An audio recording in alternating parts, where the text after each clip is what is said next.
జై శ్రీరామ్ అందరికీ నమస్కారం వెల్కమ్ టు న్యూస్ అఖండ నేను మీ కస్తూరి శ్రీధర్ మిత్రులారా కొన్ని దారుణమైనటువంటి వార్తలు వింటా ఉంటే అసలు మన హిందువుల భవిష్యత్తు ఏ విధంగా ఉంటుందనేది అసలు తలుచుకుంటా ఉంటేనే అట్లా ప్రాణానికి చాలా బాధగా అనిపిస్తుంది లేకపోతే ఏంటి ఈ దారుణాలన్నీ కూడా దేవుని ప్రసాదంలో విషం అంట హిందువులందరినీ చంపడానికి కుట్రలు బంతారు ఏది దేవుడి ప్రసాదంలో విషం కలిపి ఈ న్యూస్ చూడండి ఒకసారి మన హిందువులు ఏ జన్మలో ఏం పాపం చేసుకున్నారో కానీ ఈ జిహాది ముండా కొడుకులు ఏదో ఒక విధంగా ఏదో ఒక రూపంలో మన మీద దాడి చేస్తానే ఉండారు అది తీవ్రవాద దాడి కావచ్చు ఆత్మాహుతి దాడి కావచ్చు బాంబు పేలుళ్ళు కావచ్చు లవ్ జిహాదీ కావచ్చు ఓట్ జిహాదీ కావచ్చు ల్యాండ్ జిహాదీ కావచ్చు రైల్ జిహాదీ కావచ్చు ఈ విధంగా ఈ జిహాదీల నుంచి మన హిందువులు ఎప్పుడు కూడా ఏదో ఒక పెద్ద సమస్యలనే ఎదుర్కొంటా ఉన్నారు ఇక ఈ జిహాదీ ముండా కొడుకులు మన దేశంలో పుట్టి మన దేశంలో పెరిగి మన దేశంలో ప్రభుత్వాలు ఇచ్చేటటువంటి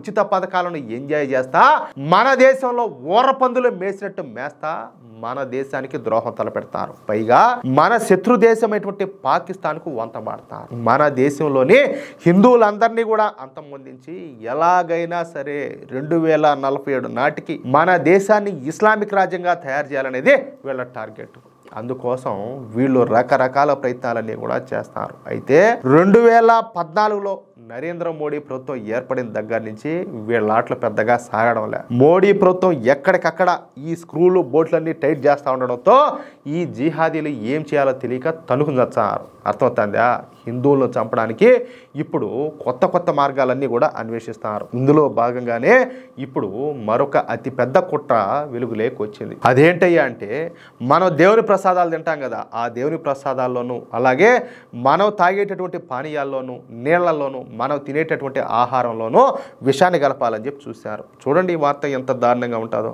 మన హిందువులు దేవుని ప్రసాదాలను పరమ పవిత్రంగా భావించి వాటిని ఆరగిస్తారు అందుకే ఈ దేవుని ప్రసాదాలలో విషం కలపాలని చెప్పేసి ఈ జిహాదీ ముండా కొడుకులు నిర్ణయించుకున్నారంట సరే ఇక అసలు విషయానికి వస్తే డాక్టర్ అహ్మద్ మొహియుద్దీన్ సయీద్ వీడొక హైదరాబాద్ వాసి అనమాట హైదరాబాద్లోని రాజేంద్ర నగర్లో నివాసం ఉంటాడంట చూడటానికి పిచ్చి ముండా కొడుకు మారి ఉన్నాడు కదా అడక తినేవాడు మాదిరిగా కానీ ఈ జిహాదీ గాడు ఒక డాక్టర్ అర్థమవుతుందా ఇప్పుడు చదువుకుంటే ఇవన్నీ ఉండమంటారు మరి వీడు డాక్టరు పైగా వీడు ఎంబీబీఎస్ చేశాడంట అది కూడా ఎక్కడో తెలిసిన ఫ్రాన్స్లో చేశాడు ఎంబీబీఎస్లో ఇంకేంది వీడికి తెలియదే చదువుకోలేదంటే వాళ్ళు మూర్ఖులు వాళ్ళ అక్షర జ్ఞానం లేదు ఏదో ఇవిడు చెప్తే వాళ్ళ మాటల్లో వింటారు ఈ విధంగా జిహాదీలాగా తయారవుతారు అనుకోవచ్చు వీడు చదువుకున్నాడు అందులో ఎంబీబీఎస్ చేశాడు అందులో ఫ్రాన్స్లో చదివినాడు చూడండి పైగా వీడు ఒక మత పిచ్చి ఉన్నాడు ఇంకేం మాట్లాడదాం కేవలం మన హిందువులను చంపడం కోసం కొత్త విషయాన్ని తయారు చేయడానికి వీడు ఎంబీబీఎస్ను చదివినాడంట ఇక ఫ్రాన్స్లో డాక్టర్ విద్యను అభ్యసించిన తర్వాత ఈ డాక్టర్ అయినటువంటి అహ్మద్ మొహియుద్దీన్ సయీద్ గాడు తిరిగి హైదరాబాద్కి వచ్చాడు ఇక తిరిగి వచ్చినటువంటి ఈ డాక్టర్ అయినటువంటి అహ్మద్ మొహియుద్దీన్ సయీద్ గాడు తన ఇంట్లోనే ఒక ల్యాబొరేటరీని తయారు చేసుకున్నాడు అందుకోసం పాకిస్తాన్ గూఢాచార సంస్థ అయినటువంటి ఐఎస్ఐ నుంచి మనీ లాండరింగ్ ద్వారా నిధులన్నీ కూడా సమకూర్చుకున్నాడు ఇక ఆ ల్యాబొరేటరీలో సరికొత్త విషయాన్ని తయారు చేసి ఆగినాడు ఈ క్రమంలోనే వీడు అనుకునింది సాధించాడు కూడా రిసిన్ అనేటటువంటి అత్యంత విష పదార్థాన్ని కనిపెట్టాడు ఈ రిసిన్ అనే పేరు వింటేనే చెప్పాలంటే వెన్నులో వణుకు పుడుతుంది ప్రపంచంలోనే అత్యంత ప్రాణాంతకమైనటువంటి జీవ విషయాలలో ఇది ఒకటి అనమాట దీని ప్రత్యేకత ఏంటంటే దానికి రుచి ఉండదు వాసన ఉండదు మీరు కనీసం ఒక గ్లాసు నీటిలో ఆ విషయాన్ని కలిపినా మీరు కళ్ళలో కూడా మీకు డౌట్ కూడా రాదు చావు అనేది మీరు తినే ప్రసాదం రూపంలో లేదా భోజనం రూపంలో లేదా తాగే పానీయాల రూపంలో వస్తుందని చెప్పేసి మీరు కళలో కూడా ఊహించలేరు చెప్పినా కదా దానికి రుచి ఉండదు వాసన ఉండదు ఏమి ఉండదు అర్థమవుతుందా ఆముదం గింజలను ప్రాసెస్ చేసి మిగిలిపోయినటువంటి వ్యర్థాల నుంచి ఈ అహ్మద్ మొహియుద్దీన్ సయీద్ గాడు ఈ విష పదార్థాన్ని అనేది తయారు చేశాడు ఈ రిసిన్ అనేటటువంటి విష పదార్థం సైనిడ్ కంటే ఇప్పుడు మామూలుగా అంటా ఉంటారు ఏది ఈ నక్సల్స్ ఇలాంటి వాళ్ళు ఈ సైనిడ్ అనేది పెట్టుకుంటారంట అది ఒక్కసారి నోట్లో పెట్టుకున్నట్లంటే అట్లా కొరికారంటే వెంటనే కొన్ని సెకండ్లోనే ప్రాణం పోతుంది అలాంటి సైనైడ్ కన్నా 60 రెట్లు శక్తివంతమైందంట ఈ రిసిన్ అనేది ఒక్క చుక్క ఈ రిసిన్ విషయంతో 20 మందిని చంపొచ్చు అంట దాన్ని బట్టి మీరు అర్థం చేసుకోండి ఇది ఎంత పవర్ఫుల్ ఉంటుందో అటువంటి శక్తివంతమైనటువంటి విషయాన్ని వీడు కనిపెట్టాడంటే వీడికి హిందువుల మీద ఎంత కక్ష ఉండదో వీడు ఎంత మత పిచ్చి ముండా కొడుకో మనం అర్థం చేసుకోవచ్చు ఇకపోతే ఈ రిసిన్ అనేటటువంటి విషయాన్ని తయారు చేసిన తర్వాత దానిని హిందువులు తినేటటువంటి ప్రసాదాలలో కలపాలని వీడు నిర్ణయించుకున్నాడు దేశంలోని ప్రముఖ దేవాలయాలలో తయారు చేసేటటువంటి ప్రసాదాలలో ఈ రిసిన్ను కలపాలని చెప్పేసి భావించాడు. అయితే అందుకు వాడికి ఒక పెద్ద నెట్వర్క్ అయితే అవసరం ఉంటుంది. అందుకోసం ఈ అహ్మద్ మొహియుద్దీన్ సయీద్ గాడు ఐసిస్ అలాగే ఆల్ ఖైదా తీవ్రవాదులతో చర్చలు జరపడం ప్రారంభించాడు. ఇక ఇందుకోసం గ్రౌండ్ లో పరిస్థితిని తెలుసుకునేందుకు వీడు బెంగళూరుకు అలాగే కలకత్తాకు ఢిల్లీ ముంబై నగరాలన్నింటినీ కూడా సందర్శించాడు. ఈ క్రమంలోనే మొన్న వీడు గుజరాత్ కూడా పోయినాడు. చూడండి, అంటే కరం బట్టి అడిగిపోయినాడు. గుజరాత్ లోని అహ్మదాబాద్ లోని అదాలత్ ప్లాజా దగ్గర వీడిని గుజరాత్ యాంటీ టెర్రరిస్ట్ స్క్వాడ్ అయితే గుర్తించింది. చూడండి, అంటే మన టైం బాగుండాది, అర్థమవుతుందా?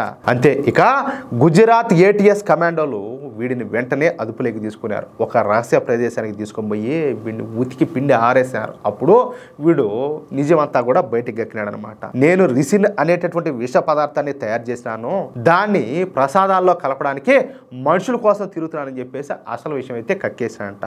దీంతో షాక్ అయిపోవడం గుజరాత్ ఏటీఎస్ పోలీసులు వంతైంది. ఎందుకంటే తీవ్రవాద దాడులలో ఇది సరికొత్త ఆలోచన. అంటే ఈ విధంగా కూడా తీవ్రవాద దాడులు చేయొచ్చని ఈ అహ్మద్ మొహియుద్దీన్ సయీద్ గారి నుంచి గుజరాత్ పోలీసులు తెలుసుకొని ఈ కేసు పైన లోతుగా దర్యాప్తు చేస్తున్నారు. అంతేకాకుండా ఈ అహ్మద్ మొహియుద్దీన్ సయీద్ గారికి హైదరాబాద్లో ఎవరెవరో సాయం చేశారో తెలుసుకోవడానికి ఈరోజు గుజరాత్ ఏటీఎస్ అధికారులు హైదరాబాద్ కూడా వచ్చారు. అంటే చూడండి, మన హిందువులను హత్యలు చేయడానికి ఈ జిహాదీగాళ్ళు ఎంతకు తెగిస్తున్నారో చెప్పడానికి ఇదొక సరైనటువంటి ఉదాహరణ. ఇక్కడ మరొక విషయం ఏంటంటే, వీడు హైదరాబాద్లో ఇన్ని చేస్తా ఉన్నాయి కూడా కాంగ్రెస్ ప్రభుత్వం మాత్రం ఓటు బ్యాంక్ రాజకీయాలతో బిజీగా ఉండిపోయింది. మొన్న తెలంగాణ ముఖ్యమంత్రి గారు కూడా చెప్పారు కదా, కాంగ్రెస్ అంటే ముస్లిమ్స్, ముస్లిమ్స్ అంటే కాంగ్రెస్ అని చెప్పేసి. వీళ్ళు ఎంతసేపటికి ఆ వ్యామోహంలో ఆ యావలో ఉండాలి. కానీ గ్రౌండ్లో జరిగేటన్నీ కూడా ఈ దారుణాలన్నీ కూడా జరిగిపోతున్నాయి. కానీ ఈ జిహాదీ గాడిని గుజరాత్ ఏటీఎస్ అధికారులు కనిపెట్టి అరెస్ట్ చేసి ఇప్పుడు బెండు తీస్తున్నారు. అది కాంగ్రెస్ ప్రభుత్వాలకు బీజేపీ ప్రభుత్వాలకు మధ్య ఉండేటటువంటి తేడా. అర్థమైందా? చూడండి ఎంత ప్రమాదం తప్పిందో. మనోళ్ళు చాలా మంది ఆయన టీ చేసే బాగుంటుంది, ఆయన ఇరానీ చాయ్ చేస్తాడు, దమ్ బిర్యానీ చేస్తాడు అని చెప్పేసి యాడికాడికో పోయి తినేది తాగేది రకరకాలన్నీ కూడా చేస్తూ ఉంటారు. చూడండి ఏం జరుగుతుందో. కొంచెం జాగ్రత్తగా ఉంటే ప్రాణాలు ఉంటాయి, కుటుంబాలు బతాయి. లేదంటే ఇంక అంతే. అర్థమవుతుందా? అర్థం చేసుకున్న వాళ్ళకి అర్థం చేసుకునేంత. మిత్రులారా, ఈ న్యూస్ నలుగురికి షేర్ చేయాల్సిన అవసరం ఉండదని చెప్పి మీకు అనిపిస్తే మీకు ఎంతమందికి వీలైతే అంతమందికి ఈ న్యూస్ను షేర్ చేయండి. అలాగే ఈ వీడియోకు సంబంధించి మీ యొక్క అమూల్యమైనటువంటి అభిప్రాయాలను తప్పనిసరిగా కామెంట్ రూపంలో తెలియజేయండి. ఇంకో విషయం ఏంటంటే, ఇంతవరకు మీరు గనుక మన ఛానల్ను సబ్స్క్రైబ్ చేసుకున్నట్లయితే ప్రతి ఒక్కరు కూడా మన ఛానల్ను సబ్స్క్రైబ్ చేసుకోండి, సపోర్ట్ చేయండి ప్లీజ్. జై శ్రీరామ్, జై హింద్.